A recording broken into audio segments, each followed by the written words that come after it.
Welcome to the Slop Temple. We pray this video helps.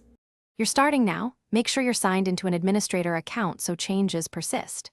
Open Start, choose Settings, then Accounts and Sign-in options. Once there, locate Windows Hello PIN, fingerprint, and facial recognition entries.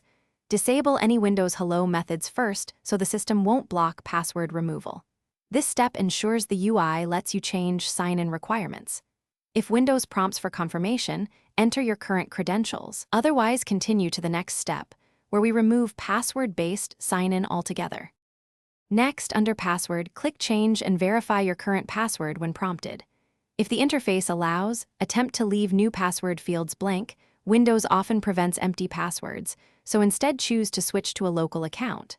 To switch, go to your info, select Sign in with a local account, follow prompts, and set a simple password or none if policy permits.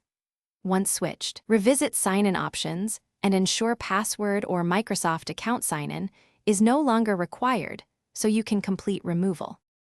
Finish by restarting your PC to apply the changes and verify you can sign in as intended.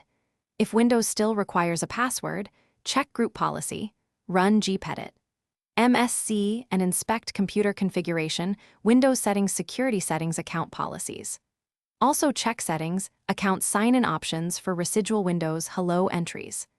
As a workaround, use NetBlue to enable automatic sign-in for a local account. Make sure you understand the security risks.